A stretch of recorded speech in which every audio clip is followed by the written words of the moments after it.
بسم اللہ الرحمن الرحیم۔ السلام علیکم۔ اقرا حفاظ سیکنڈری اسکولز پشاور زون، جماعت نہم مضمون اردو میں سبق نمبر 10، جس کا عنوان ہے نیلی جھیل۔ مصنف ڈاکٹر شفیق الرحمان۔ مصنف ڈاکٹر شفیق الرحمان، ولادت 1920، وفات 2000۔ ڈاکٹر شفیق الرحمان قلعہ نور یعنی مشرقی پنجاب میں پیدا ہوئے۔ آپ کے والد کا نام عبدالرحمان خان تھا۔ آپ کی ادبی حیثیت افسانہ نگار کی ہے۔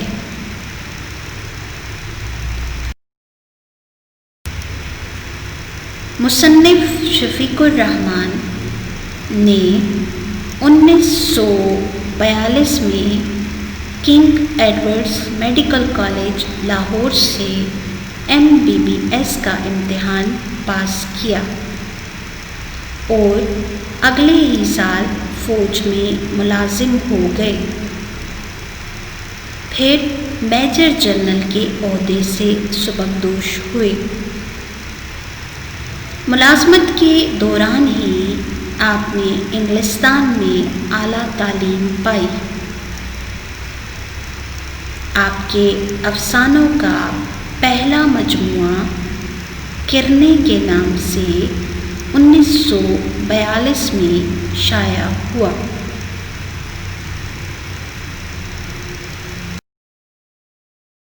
اس کے علاوہ دیگر اہم تصانیف میں شگوفے، لہریں، پرواز، مد و جزر،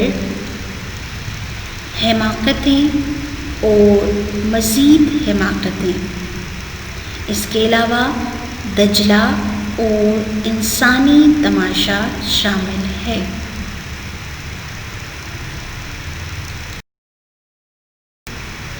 صفحہ نمبر 81 پر مصنف کا حوالہ موجود ہے۔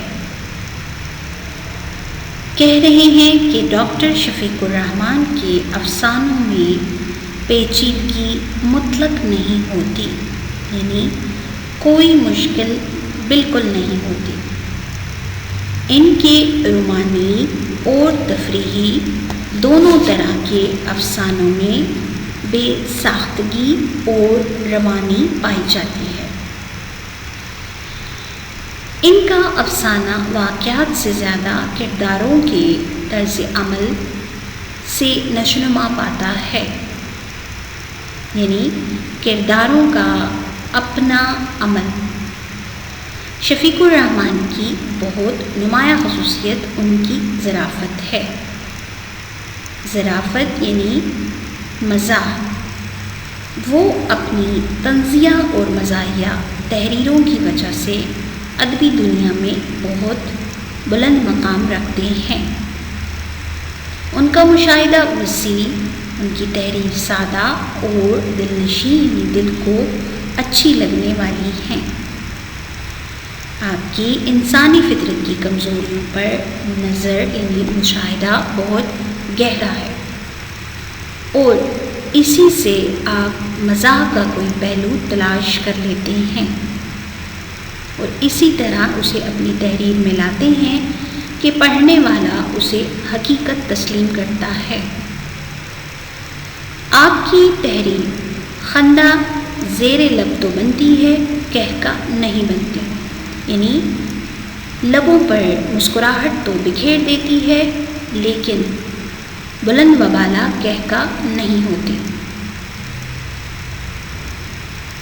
یہ عظیم افسانہ نگار اور مزاح نگار 19 مارچ سن 2000 کو اس جہان فانی سے رخصت ہوئے۔ مصنف کا حوالہ آپ کو سمجھ آ گیا ہوگا۔ اس میں سے آپ نے معروضی سوالات تیار کرنے ہیں۔